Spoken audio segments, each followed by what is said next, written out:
Hello beautiful souls, कैसे हैं आप सब लोग। आज हम जो सुनेंगे वो ये कुछ इस तरह से है कि जैसे कि आपका सबसे पहला सवाल यही होता है कि हमारा जो कार्मिक बैगेज है वो कब रिलीज़ होगा। हमने इतना लंबा टाइम तो उन चीज़ों को सहन कर लिया है, अब हमें कब मुक्ति मिलेगी। इवन कुछ लोग तो इस हद तक सोचते हैं कि प्रभु अगर इस सिचुएशन से मुक्ति नहीं दे रहे हो तो मृत्यु ही दे दो। कुछ लोगों की जो एनर्जी होती है वो इतनी ज़्यादा डिप्रेसिंग मोड में चली जाती है कि उन्हें ज़िंदगी से बेहतर मृत्यु लगने लगती है। तो अब जो ये सिचुएशन है इसमें जो सबका एक ही क्वेश्चन है कि कब आज़ादी मिलेगी इस सिचुएशन से, कब कितना टाइम और रह गया है, कैसे मैं इस चीज़ से निकल जाऊं। तो उसका सिर्फ एक ही जवाब है। सबसे पहली चीज़ है एक्सेप्टेंस, रियल एक्सेप्टेंस। जब आप एक्सेप्ट कर लेते हो कि हाँ आपसे कुछ गलतियाँ हुई हैं। सेकंड है अब उस पर कंसिस्टेंसी के साथ फॉरगिवनेस। थर्ड है डिटैचमेंट।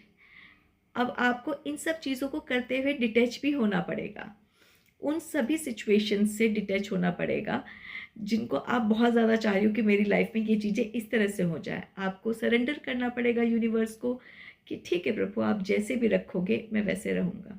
लेकिन इट डजेंट मीन कि आप उस चीज़ को गिव अप कर दो। मतलब अपनी सिचुएशन को ये नहीं है कि अब आप मेहनत करना छोड़ दो कि मैं तो डिटैच मोड में आ गया हूँ, मैं अब मैं इस पे वो नहीं करूँगा, मैं तो डिटैच हो गया हूँ। नहीं, डिटैच का मतलब है आप एफर्ट्स पूरे लगाओ, लेकिन एफर्ट्स लगाने के बाद रिजल्ट के लिए आप इतना पैनिक ना करें, एक पीसफुल मोड में रहें। आप ये सोचिए कि जैसे भी हमारा ईश्वर हमें देगा हमें वो स्वीकार्य है। जैसे कि आपने सुना ही होगा, गीता का सबसे बड़ा उपदेश ये है कि कर्म किए जा, फल की इच्छा मत कर। तो उसी का मतलब है कि आपको ब्लेसिंग्स फास्ट तभी मिलती हैं जब आप डिटैच मोड में आते हो। तो अब आगे की कहानी मैं आपको इसी से लेके सुनाती हूँ। कहानी क्या है, ये एक पीएलआर सेशन है जो मैंने एक लड़की का किया जिसका कुछ क्वेश्चंस थे, जिसकी लाइफ शुरू से ही बड़ी ट्रॉमेटिक रही है। अब उसकी लाइफ के ट्रॉमास ऐसे रहे हैं कि स्टार्टिंग ऐसे होती है कि जो उसके फादर हैं वो दूसरी शादी कर लेते हैं। दूसरी शादी करके जिस लेडी से शादी करते हैं उसके भी अपने बच्चे होते हैं और वो उन बच्चों को अपने घर ले आते हैं, वाइफ को भी घर ले आते हैं। और जो अपने पहले बीवी के बच्चे हैं और उनकी पहली बीवी हैं उन्हें वहाँ से जाना पड़ता है। तो इसी दुख में आकर जो उनकी फर्स्ट वाइफ है वो तो सुसाइड कर लेती है और जो उनकी छोटी सी डॉटर है वो अपने छोटे से भाई को लेकर वहाँ से चली जाती है और वो अपने भाई को पालती है। जब उसकी मदर चली जाती है तो वो बिल्कुल अकेली हो जाती है और छोटे से बच्चे को लेके वो सारी चीज़ें संभालती है। अब क्या होता है कि उसी टाइम पे जब उसकी मदर गुजर जाती हैं तो उसकी लाइफ में एक लड़का आता है जो उसको बहुत प्यार देता है, बहुत संभालता है, बहुत चीज़ें उसके लिए करता है। तो वो उस टाइम पे उसको कहता भी है कि चलो अब हम लोग शादी कर लेते हैं, निकल जाते हैं। पर जो लड़की की एज होती है वो बहुत कम होती है, केवल 17 ईयर्स। तो वो ये कहती कि नहीं मैं अभी नहीं कर सकती, मेरी रिस्पॉन्सिबिलिटी मेरे सामने है, मैं अपने इतने छोटे से भाई को छोड़कर कैसे जा सकती हूँ, उसका तो कोई भी नहीं है, चलो मुझे तुम मिल जाओगे। तो वो वहाँ पे उस चीज़ को सेक्रीफाइस कर देती है। लड़का बहुत प्यार तो करता है बट लड़के की फैमिली भी कब तक मानती क्योंकि इसमें तो बहुत लंबा टाइम लगना था कि वो अपने भाई को बड़ा करे, सेटल करे। तो इधर लड़की की जो शादी किसी और लड़की से हो जाती है। अब ये इधर बहुत दुखी होती है, बहुत परेशान होती है क्योंकि पेरेंट्स का तो प्यार मिला ही नहीं। इधर जो लाइफ में एकमात्र सहारा था वो भी अब चला गया। खैर ये अपने आप को किसी तरह बहला समझा लेती है, लेकिन जब ये खुद को बहला समझा लेती है उस लड़की की एंट्री दोबारा इसकी लाइफ में हो जाती है। अब ये क्या करे, ये दोबारा उसके पास जाना भी नहीं चाहती क्योंकि उसकी सबसे बड़ी प्रॉब्लम ये है कि जिस प्रॉब्लम से वो जूझ रही है, यानी उसकी मदर को जो झेलना पड़ा सेकंड वाइफ के आने के बाद, तो वो वही सिचुएशन किसी और औरत की लाइफ में कैसे क्रिएट कर सकती है। लेकिन दिल भी मजबूर है, कभी कहीं से प्यार मिला ही नहीं। तो अब ये उससे बोलती है कि मैं ऐसे तो तुम्हारी लाइफ में नहीं आ सकती हूँ और मैं तुम्हें इस तरह से नहीं अपनाऊंगी। तो उसकी लाइफ में एक रिश्ता आता है इस लड़की की लाइफ में जिससे वो थोड़ी बहुत बातचीत करना शुरू करती है। पर ये लड़का फिर बहुत तमाशे करता है, अपनी वाइफ के सामने ही इससे बात करने लग जाता है कि देखो मैं अपनी वाइफ को भी बता दिया है, मैं तुम्हें नहीं जाने दूंगा अपने से दूर, ये सब चीज़ें। और फिर ये होता है कि वो जो जिससे रिश्ता आया होता है वो लड़का भी कुछ दिनों बाद उसकी डेथ हो जाती है किसी कारणवश। तो एक बार को तो इसे ये लगता है कि ये मेरे लिए एक कर्ज था या ब्लेसिंग थी, कि भाई वो जो आ रहा था वो चला गया, तो ये कर्ज समझूं या ब्लेसिंग समझूं कि अगर मैं शादी कर लेती तो मुझे फिर से एक विडो का लाइफ गुजारना पड़ता और लोग मुझे ही इल्ज़ाम रखते कि इसकी तो किस्मत ही ख़राब है। दूसरा उसका क्वेश्चन ये था कि भाई ये मेरी लाइफ में आया ही क्यों, जब इससे ऐसी सिचुएशंस क्रिएट हो रही थी ये उसी टाइम पे आता। और उसका दूसरा क्वेश्चन ये था कि जो उसके फादर हैं उसके साथ उसका ऐसा क्या कार्मिक कनेक्शन है जो उसके फादर ने एक बार भी अपने बच्चों के बारे में नहीं सोचा और किसी और के बच्चे पाल रहे हैं उस घर में जो उनका अपना है। यानी कि जो उसके फादर हैं वो सेकंड मैरिज करके लाए हैं और उस लेडी के जो बच्चे हैं वो इसके फादर के नहीं है, वो किसी और के हैं। अजीबोगरीब कहानी है। मुझे भी सुन के बिल्कुल ऐसा लगा जैसे किसी मूवी का सीन, कोई इस तरह की बातें चल रही हो, लेकिन हो रहा है, इसी दुनिया में हो रहा है। इसी को कार्मिक कहते हैं, इसी को कर्मों की गुह गति कहते हैं। अब क्या होता है कि जब हम इस चीज़ को आगे बढ़ के देखते हैं तो इनका पीएलआर किया जाता है, तो इनके पीएलआर में निकल के आता है कि ये एक पिछले जन्म में बहुत बड़ी ऋषि मुनि थे जो एक गांव के पास रहा करते थे, एक बरगद के पेड़ के नीचे। मतलब ये अपने आप को एक मेल बॉडी में इनका देखा गया है कि ये मेल बॉडी में थे और एक बरगद के पेड़ के नीचे रहते थे। तो गांव वाले सब लोग इनको कुछ कुछ ऑफरिंग्स दे के जाते थे, प्यार से इनका मतलब ध्यान रखते थे, इनके काम करते थे। तो और ये उनके लिए मंत्र साधना क्या करते थे, गांव को ब्लेस्ड रखते थे। इनको बड़ा माना जाता था, जिसकी जो समस्याएं हुआ करती थी वो सुलझा दिया करते थे। तो एक बार क्या होता है, एक बुजुर्ग दंपत्ति आते हैं, वो कहते हैं कि हमारे पास ऐसे तो ऑफरिंग के लिए कुछ भी नहीं है, पर हम बहुत बूढ़े हो चुके हैं, हम अपनी ये जो बेटी है ये आपकी सेवा में छोड़ जाते हैं। तो इनकी उम्र भी अच्छी खासी होती है कि इनकी उम्र लगभग कुछ 35-40 के आसपास की होती है और वो जो बच्ची छोड़ के जाते हैं वो मुश्किल से 12-13 साल की लड़की को उधर छोड़ के जाते हैं। अब ये बहुत मना भी करते हैं कि भाई मैं सन्यासी बैरागी, मैं इसका क्या करूँगा, लोग मुझे गलत समझेंगे। लेकिन वो मानते ही नहीं हैं, वो उसको वही सेवा के लिए छोड़ देते हैं कि भाई आप जो भी चाहो, आप जैसे मर्जी इस चीज़ को करो, लेकिन हमने तो अपनी लड़की आपके लिए वो कर दी है।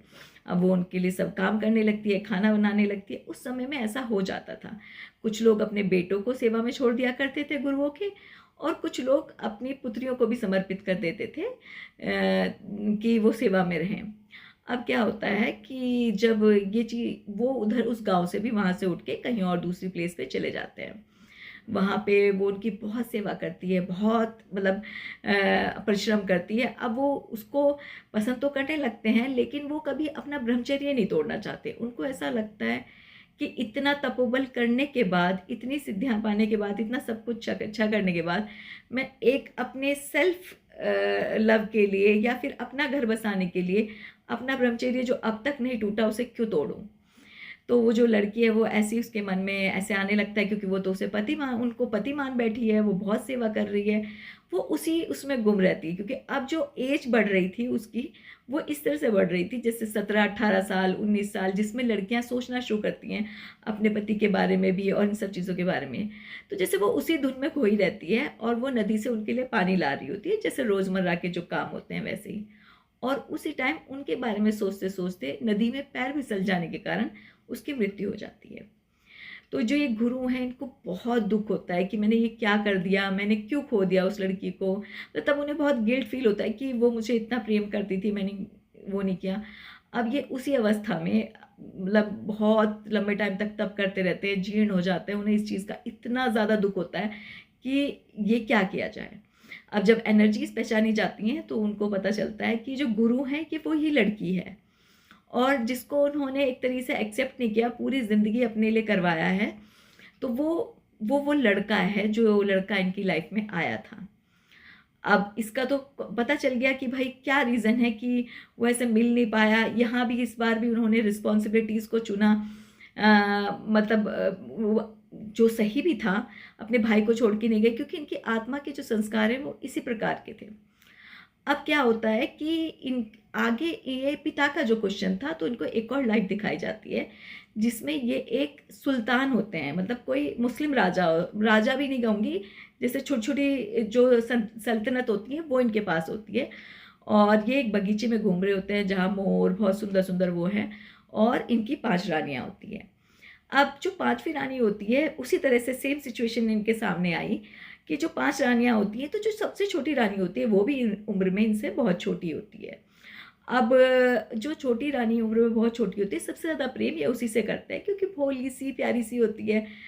तो अब दिखाया जाता है इनको कि भाग के कोई अंदर से आ रहा है और इनके बारे में खबर दे रहा है कि जो वज़ीर है इनका, उसने छोटी रानी को बहला फुसला लिया है और वो इनके संपर्क में रहता है, मतलब गलत तरीके से इनके संपर्क में रहता है। अब राजा को बहुत गुस्सा आता है इस चीज़ को, लेकिन राजा रानी को नहीं बताते, छोटी को, ना उसे डांटते ना कुछ कहते, क्योंकि वो उस टाइम प्रेम में होते हैं। पर उनको दुख बहुत पहुंचता है कि ये डिसलॉयल्टी क्यों की उन्होंने उनके साथ में, जबकि वो इतना प्रेम करते थे।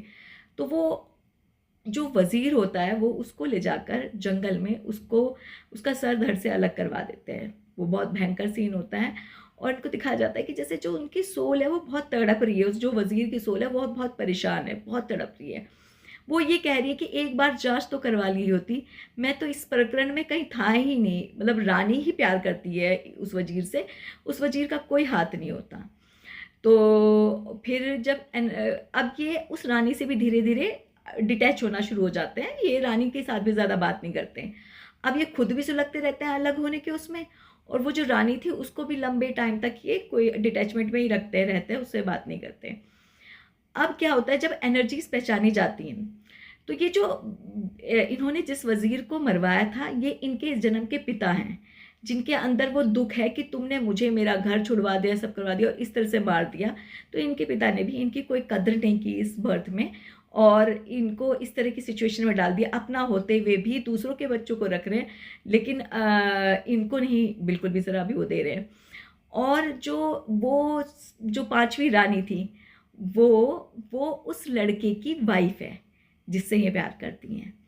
अब आप कर्मों की गुह गति देखिए कि वो कितनी सटीक तरीके से उसने सब लोगों को सेट किया हुआ है कि इनको उसके प्यार में दुख मिला जिसको इन्होंने लास्ट लाइफ में स्वीकार नहीं किया था। इसी तरह से आप ये भी परेशान हैं। अब जो वो रानी थी, 5वीं रानी, उसको वजीर से अलग किया था। वो गलत थी, उसको गलती की भी सज़ा मिलेगी, बट उसको अलग किया गया, मतलब उसको वजीर को हटाया गया वहाँ से, तो उसके फादर के रूप में आया और उसके फादर ने भी उसको इसी तरह से निकाल दिया, बचपन में ही निकाल दिया। वहीं वो रानी के दिल में दुख है कि ना राजा अब उसे खुद अटेंशन दे रहा है और ना ही वो वज़ीर उसे मिला। तो अब वही रानी इनके जो जिनसे ये प्यार करती हैं उनकी वाइफ बन के आई है। एक तरीके से अगर वो वाइफ ना बनती तो शायद ये आगे चल के शादी कर लेते, तो वहाँ वो एक स्टक का कारण बनी। पर उन्होंने लास्ट लाइफ में डिसलॉयलिटी दिखाई थी, तो इस बार उनको भी डिसलॉयलिटी सहनी पड़ रही है कि जो उनके हस्बैंड हैं वो किसी और लेडी से प्यार करते हैं और उन्हें इस बात का पता है। तो इस चीज़ को सहते हुए भी उन्हें उनके साथ रहना पड़ रहा है। तो अब देखिए कि किस तरह से इनका एक बंधन बनाया गया है कि सब उलझाव को इस तरह से वो किया गया। तो अब जब इनके गाइड को बुलाया जाता है तो इनका क्वेश्चन होता है कि भाई इतना तो मैं सह चुकी हूँ, अब और कितना सहूँगी, और क्या सारी चीज़ें एक साथ कैसे, भाई सब एक साथ ही वो है। तो इनको बताया गया जाता है कि ये एक बहुत ऊंची सोल रही हुई हैं, तो इन्होंने ये मांगा था, ये भी उसके दुख में बहुत दुखी हुए, उस जो लड़की गुजर जाती है, यानी जो इनके अभी ये जिनसे प्रेम करती थी, कि इन्होंने मांगा था कि मेरा सब एक ही जन्म में उतरवा दो, मुझे सब चीज़ें एक ही जन्म में ठीक करवा दो, मैं फिर उसके साथ एक अच्छी ज़िंदगी गुजारना चाहती हूँ। तो फिर उसके बाद बोला क्या अब मैं इसी तरह से सारी उम्र तड़पती रहूँगी।